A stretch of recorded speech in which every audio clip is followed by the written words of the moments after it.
Channel के like कीजिए, subscribe कीजिए, शेयर कीजिए। एक किसी गांव में विधवा बुढ़िया रहा करती थी। बुढ़िया के एक बेटा था। छोटी गो में जैसी उसका पति गुजर गए थे। जो पति गुजर गया था तो बेटा के पढ़ाओ लिखाओ, बढ़िया से पालन पोषण दुख तकलीफ से कैसू करके कर दिया। अब बेटा उसका जवान हो गया। जब बेटा जवान हो गया तो वो बूढ़ी के लाके अपना माँ के जो पैसा कमाते थे लाके कमा कमा के बेटा दिया करता थे अपना माँ को। बाकी गुरु बहन उसका माँ नहीं चाहती थी कि मेरा बेटा के शादी ब्याह हो। काहे कि वो माँ सोचती थी बुढ़िया कि मैं तो बेटा के शादी कर दूंगी तो मेरा तो कुछ रहेगा नहीं, जो भी पैसा लाएगा जो बहू के देते जाएगा। मैं तो जब सब दिन दुख तकलीफ करी हूँ, बहू आ जाएगी भी तो दुख तकलीफ करूंगी, इसलिए हम बेटा के शादी नहीं करेंगे। वैसे करते करते समय बीता गया, कुछ बीत गया। बेटा भी जान रहा था कि माँ मेरा शादी करने के लिए तैयार नहीं हो रहा है। कोई भी पूछे लड़का से, लड़का के अरुण नाम था, अरुण से पूछता है कि अरुण शादी तो क्यों नहीं कर रहा है। अरुण बोलता है कि क्या कहे भाई, मेरा माँ तो शादी करेगा तब तो हम करेंगे, कि ऐसे थोड़ो कर सकते हैं। बुढ़िया के सब कोई कहने लगा कि अपना बेटा के शादी क्यों नहीं कर रहे हो, जो शादी कर दो अपना लड़का के। सबके दूसरे ठेसले से वो लड़का के शादी तो कर दिया। जो लड़का के शादी कर दिया वो अरुण अपना काम पर रोज चला जाया करता था। अब पत्नी जो उसका बहुत ही बुढ़िया के बहुत शिव भक्त थी, पूजा करती थी शिव भगवान के। एक दिन बिना वो मंदिर जाए वो खाना नहीं खाती थी। और जब अब बुढ़िया बार बार यही भगवान से दुआ करती थी मंदिर में जाके, किया भोलेनाथ मेरा एक भी सब पोता पोती न देना, यह भगवान भोलेनाथ मेरा एक पोता पोती भी न देना। वैसी करते करते करते एक साल बीत गया।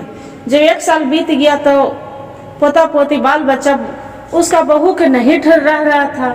जब नहीं रह रहा था तो फिर बुढ़िया बोलती है कि कुलच्छनी, ये तो कुलच्छना है, ये तो करमजली, इसका तो एक भी संतान नहीं है, न बाल बच्चा है, कुछ भी नहीं है, ये को संतान भी नहीं दे सकते हैं। क्या हुआ कि जब उसका बेटा बाहर से आया, जब बाहर से आ गया तो अगर बाद में बहू उसका गर्भवती रह गई। जो गर्भवती रह गई तो अपना सास के बताए कि माँ जी मैं तो माँ बनने वाली हूँ, माँ बनने वाली हूँ। बेचारी वो क्या किया, बेटा तो ड्यूटी चला गया।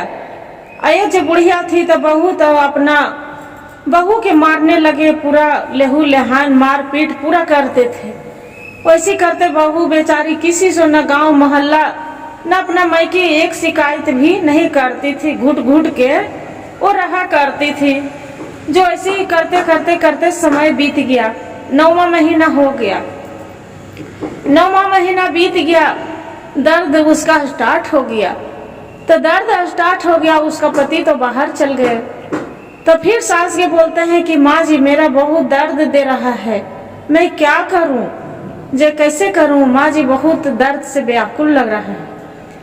उसका सास बोलती है कि एक काम करो, जे हम तो किसी को तो बुला नहीं सकते हैं, न डॉक्टरीन बुला सकते हैं, न दाई बुला सकते हैं, न हम हॉस्पिटल ले जा सकते हैं, जे हम कुछ भी नहीं कर सकते हैं। मेरे भी तो बेटा पैदा किए थे, हमरा तो ऐसी हो गया है, हम कहाँ ले जाएंगे। जे एक काम करो, नींबू दे रहे हैं, अब घर से चला जाओ, आपको जहाँ मन है, जहाँ जंगल झाड़ कहाँ मर जाएगी कि हर जाएगी वो हम नहीं जानते हैं, बाकी घर से मेरा तू चली जाओ। बेचारी घर से क्या करती है, वो नींबू पूछती है कि माँ जी नींबू किस लिए दिए हैं, ताकि लो ये नींबू खा लेना, ये नींबू गाड़ के निचोड़ के पी जाना। बुढ़िया सोचती है कि नींबू जो पी लेंगे, बहू पी लेगी तो इसका पेट में बच्चा है तो वैसे ही वो मर जाएगी, इसलिए नींबू वो दे देती है। फिर वहां से वो नींबू लेके बेचारी दर्द के मारे छटपटाते चली जाती है। जो चली जाती है वहां पड़ी मंदिर, वो बगीचे में देख रहे हैं कि जंगल में वैसी छटपटा रही है, दर्द से रो रही है। वहां पर ही देखते हैं कि एक बूढ़ी औरत आते हैं। वो माता पार्वती के बूढ़ी के रूप में रहते हैं। तो बोलते हैं कि क्या हुआ बेटी, किस लिए रो रही है, जे क्या हुआ क्या?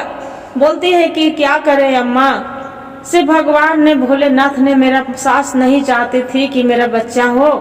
अब बोले है कि जो बेटा होगा तो लेके आना, बेटी होगा तो बोले है कि मार के खा जाना, अच्छा है तो फेंक के आ जाना। जे क्या करे, से कहाँ जाए, मेरा कोई सहारा नहीं है। नैहर में माँ नहीं है और ससुराल में सास है तो उद्वासे कर है, मेरे पति बाहर में है। जे सास ऐसे बोले हैं। वो बूढ़ी बेचारी बोलते हैं कि बेटी चलो, मेरा एक ये पास में कुटिया है, मेरे साथ चलो। वो बूढ़ी औरत कुटिया में ले जाते हैं। तो बेटी जन्म लिए। जो बेटी जन्म लिए तो बेटी के देख के पूरा रोना स्टार्ट कर दिए। तो पूछती है बूढ़ी औरत कि क्यों रो रही है बेटी, जे तू बच्ची को देख के क्यों रो रही है, ये तो लक्ष्मी के उतार है, किस लिए रो रही है? वो बोलती है कि क्या करे माँ जी, मेरी सास तो बोले थे कि बेटा होगा तो लेके आना और बेटी होगा तो फेंक के आना, न तो अपने खा जाना। कौन ऐसा माँ होगी कि अपना बच्चे के भला खा सकते हैं? जे क्या करें, सी बच्ची को हम क्या करेंगे, कैसे घर ले जाएंगे? वो बूढ़ी औरत रहती है तो बोलते हैं कि बेटी रो मत, चिंता ना करो, एक काम करो कि ये बच्ची को मेरा दे दो और तू घर में चला जाओ और बकरी के चराने के बहाने और तू यहाँ पड़ी जंगल में रोज आ जाए करना, अब अपना बच्ची के तू पालन पोषण और दूध पिला ले करना। बोले ठीक है माँ जी। क्या करते हैं कि एक पेड़ में घोंसला बनाया रहते हैं, चिड़िया चुर्गी घोंसला बनाते हैं गुरु बहन। उसी घोंसले में बच्चे की धर देती है और धर के अबिरिस माता से कहते हैं कि यह भगवान भोलेनाथ, गौरी माँ, ई वृक्ष माता, ई मेरी बच्चे के आप ध्यान रखिएगा। या बंदेव, मैं तो इसका हम खाली जन्म दी हूँ, पालन पोषण आपको रहेगा। वहां से धर के अब बच्चे को धर के चली आती है। जो चल आती है, सास पूछती है उसका, ये तो बताओ क्या हुआ, बच्चों के कहाँ फेंक के आई है? तो बोली कि माँ जी, बेटी पैदा लिया था इसलिए हम जंगल में फेंक के आ गए हूँ। बोले हैं कि उसको तो ऊपर खाली सब गांव मोहल्ला से हल्ला कर ले चल रही है कि ये तो कुलछना है, अपनी बेटी के मार के खा गई, मकर के खा गई, डाइन है, भूतिन है, रक्सिनी है, मेरी बहू रक्सिनी है कि अपने बेटी के बच्चे के मार के खा जाती है, अपने बेटी के मार के खा गई, ऐसे कर रही है। बाकी कोई गांव मोहल्ले वाले बोलती है कि अरे ये तो बुढ़िया पागल हो गई है, कोई भला अपने बच्चे को कैसे खा सकती है, ये पगला गई है। कोई उसका बात नहीं मानी। फिर ऐसी करते करते 2 साल फिर बीत गया। उसका बेटा आया, पति आया, तो बुढ़िया के बेटा आया, तो अपना बेटा से बोल रहा है कि अरे आपको बीबी तो डाइन है, अपनी भला बाल बच्चा नहीं होता, तब बोलते हैं कि नहीं होगा, बाकी आपको बीबी बच्चे पैदा करके भी खा गई मार के। जे देखो ना, अपना पत्नी से बोले कि अच्छा ये तो बताओ कि माँ कह रही जे सच में मेरा औलाद हुआ था, तू मार दी? तो बोलते हैं कि नहीं, जब तक मेरा समय आएगा तब आपको सब कुछ बताएंगे। वो अपना पत्नी पर बहुत आंख मूंद के विश्वास करता था। बोले ठीक है, चुपचाप रह गया, नहीं बोल चाल किया। फिर औरत के गर्भवती रह गई। जब औरत के गर्भवती रह गई तब फिर धीरे धीरे 9वां महीना फिर जो जान गई बुढ़िया कि मेरे बहू के गर्भवती है, फिर मारना पीटना स्टार्ट बहुत कर दी, इतना में इतना अथवा अत्याचार कर दी। फिर 9वां महीना हो गया, फिर दर्द से बेचारी ओकलाने लगी। तो फिर सास के बोलती है कि माँ जी बहुत दर्द हो रहा है, मैं क्या करूं? फिर सास उसके बोलती है कि जैसे अगले बच्चे को जन्म दी थी जंगल में जाके, वैसी लो ये जीरा है, ये जीरा फाँक लेना, अब फाँक के अपना गर्म पानी करके पी लेना। अब बहू के भी एकदम खोला के, कभी जहर डाल के, कभी कुछ करके पानी अथी कर करके दे देती थी। बाकी यही कहते हैं कि जिसका राम न मारे ओकरा कोई नहीं मारे, और भगवान उनको भोलेनाथ बचाने वाले। उसका बहू के कुछ नहीं बच्चे को रेप लगे, अना तो बहू के लगी थी।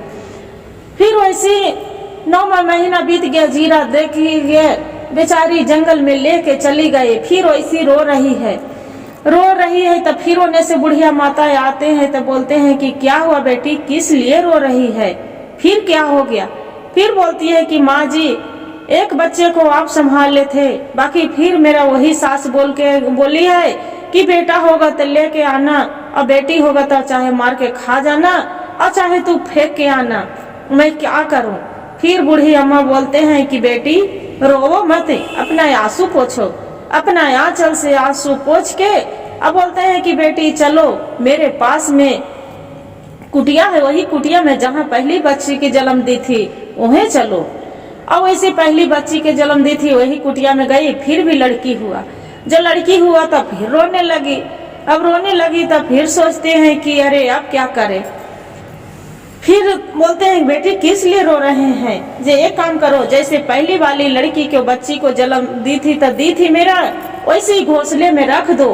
फिर बेचारी क्या करती है कि घोंसले में रख देती है, चिड़िया जो घोंसला बनाती है उसी घोंसला में। अब फिर बंदेव के वृक्ष माता के बोलती है कि या माता जंगल के अथी है बंदेव, ई मेरी बच्ची के आप ध्यान पालन पोषण आपको जिम्मा रह गया।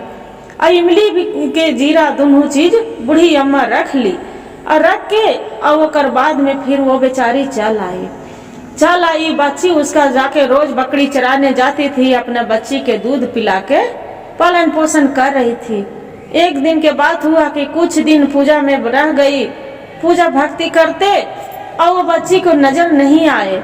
गई तो देख जाती है तो नजर नहीं आए, तो ये पूरा रो बिलट के रो रही कि अरे एक तो जंगल में छोड़ के अपनी बच्ची के आई थी, लगता है कि बाघ सियार खा गया। मेरे भोलेनाथ क्या परीक्षा ले रहे हैं शिव गुरु।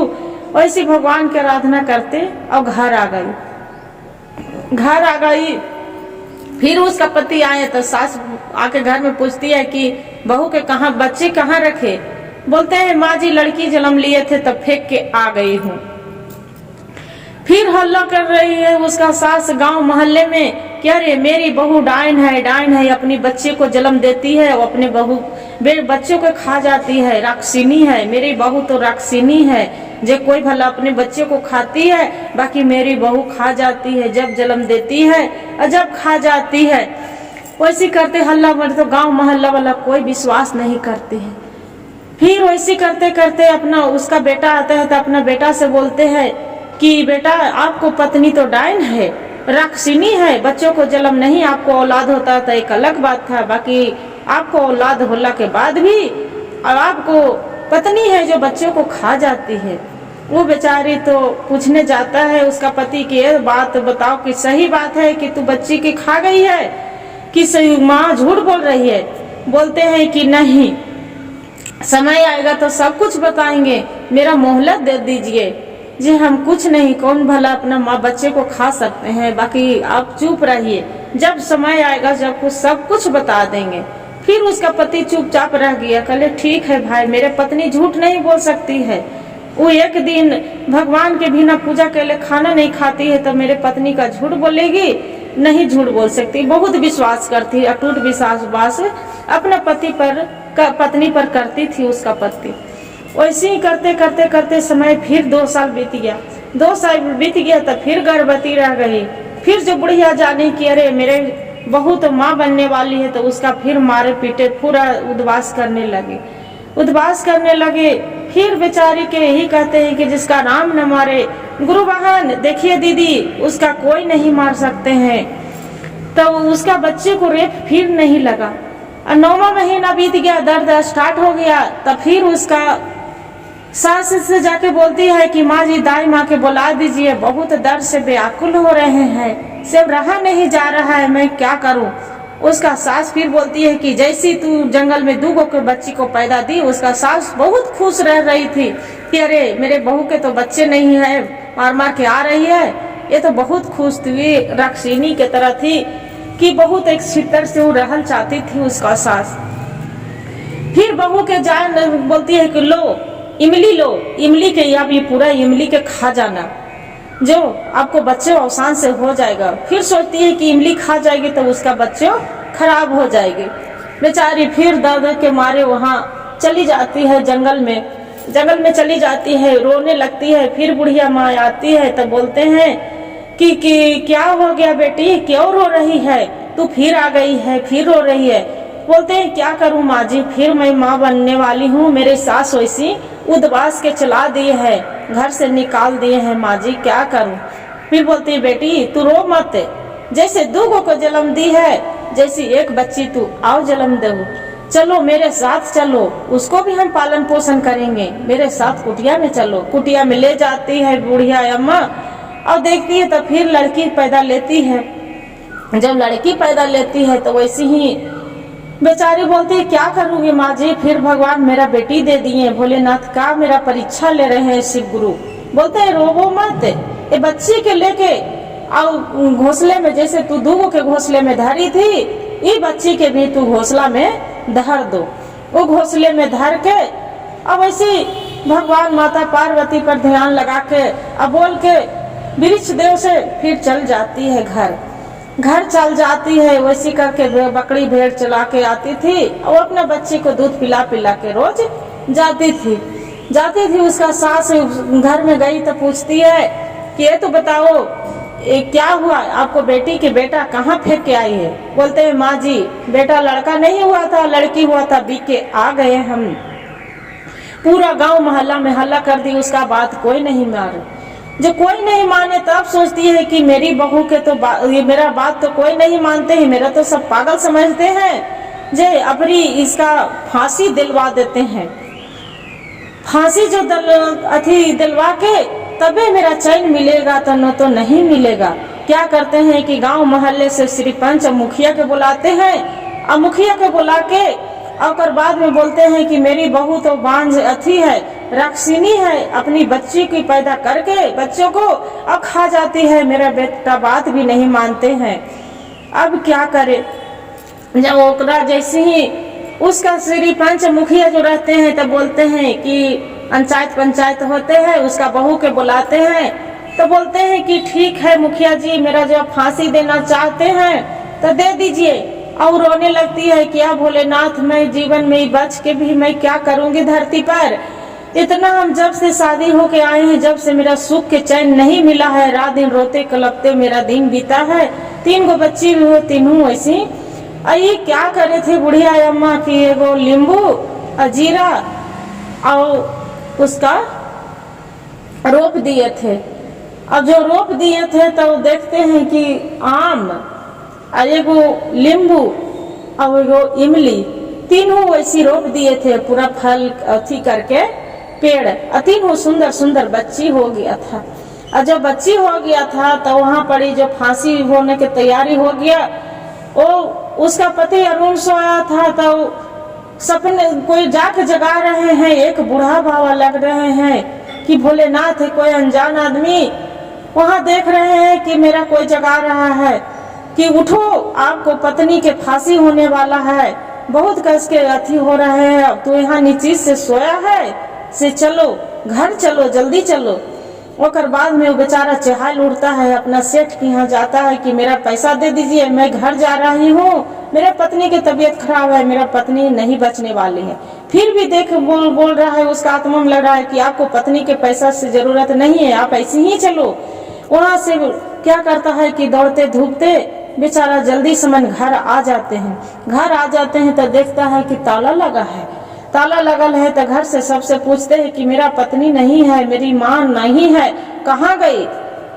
तब देख रहे अरे आपको तो पत्नी के तो फांसी होने वाला है, आपको माँ तो पंचायत बुलाई है कि आपको पत्नी को तो राक्षिनी है, बच्चों को खा जाती है।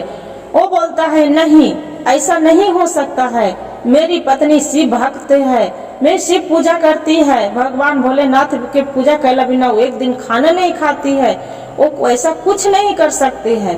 जे कहाँ है तो जाओ, का पंचायत लगल है चौराहे पर, आप चली जाओ, वहाँ पड़ी बीच रोड में जाके देखते हैं तो वहाँ फांसी पर टंगायल है। जैसी फांसी देने वाला रहते हैं मुखिया के, जाके पैर में लटक के उसका अरुण जाके बोलता है कि मुखिया जी ये 2 मिनट मेरा पत्नी से बात करने दीजिए, तब फांसी दे दीजिएगा, उसका साथ मेरा भी दे दीजिएगा, बाकी आपको कुछ नहीं कहेंगे, बाकी मेरी पत्नी से 5 मिनट के लिए मोहलत दे दीजिए। बोलते हैं कि ठीक है जाओ। मुखिया जी इजाजत दे देते हैं। जैसे वो अपना पत्नी से बोलते हैं कि यार तो बताओ, अब 3-3 गो बच्चे को सही माँ बोलती थी, वो बोली थी कि समय आएगा तो हम बता देंगे, आपसे हम बहुत प्यार करते हैं, कहाँ है माँ बताओ, जे कहाँ बच्ची है बता दो, सही बात बताना, झूठ मत बोलना, आज भी झूठ मत बोलना, कहाँ है मेरी बच्ची, तीनों बोल दो। तो बोलते हैं कि देखिए आपको खूब रोने लगी, खूब गरजने लगी, चिल्लाने लगी कि जब से आप लाए हैं शादी ब्याह करके, जब से आपको माँ मेरी मारती थी, गरियाती थी, अति करती थी, घर से निकाल दिए, और जब मैं बच्ची को पैदा की हो तो कभी नींबू अथी आम अथी दिए हैं, इमली दिए हैं, तो कभी